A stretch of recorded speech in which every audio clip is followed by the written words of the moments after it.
Hi friends, आपण मानक स्वागत आपनकर प्रिय YouTube channel MJ smile world को। आज लेटरटी आपण मान रही provision of additional 1 egg particularly on Friday for the students cover under PM पोषण स्कीम अधीन रे छात्र छात्री मानक आपनकर 1 एडिशनल एग दिया जिवो आपनकर शुक्रवार दिया जिवो।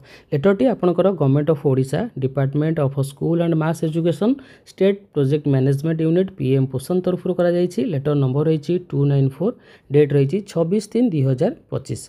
लेटरटी आपनकर ऑल कलेक्टर्स पाखु करा जायछि। जदि आमे लेटरटी को संपूर्ण रूपे देखिबा आपनकर प्रथम रु 10वीं श्रेणी पर्यंत समस्त छात्र छात्री मानकु आपनकर 1 एडिशनल एग दिया जिवो आपनकर 1 एप्रिल 2025 ठारू। तो वर्तमान ये जो एडिशनल एग टी आपनकर दिया जिवो प्रत्येक शुक्रवार आपनकर दिया जिवो। पूर्वरु आपनकर छात्र छात्री मानकु बुधवार एवं शनिवार आपनकर अंडा दिया जाउतिला। वर्तमान सप्ताह रे आउ गोटे दिन शुक्रवार आपनको एडिशनल एग दवा पई पड़िबो, जोटा कि आपनकर प्रथम रु 10वीं श्रेणी पर्यंत समस्त सरकारी और सरकारी अनुदान विद्यालय पढ़ुवा छात्र छात्री मानकु दिया जिवो।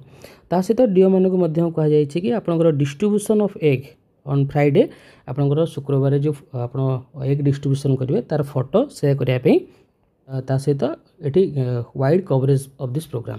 तो यही प्रोग्राम रो वाइड कवरेज पई आपनकर प्रत्येक डीओ मानकु कहा जायछि कि आपनकर फोटो गुडी को शेयर करिवे कलेक्टर को सोशल मीडिया हैंडल ले। होप आज वीडियोटी आप इनफॉर्मेटिव थी। जदि वीडियोटी आपको भल लगे वीडियो लाइक करेंगे, शेयर करेंगे, आम चैनल को सब्सक्राइब करेंगे। धन्यवाद।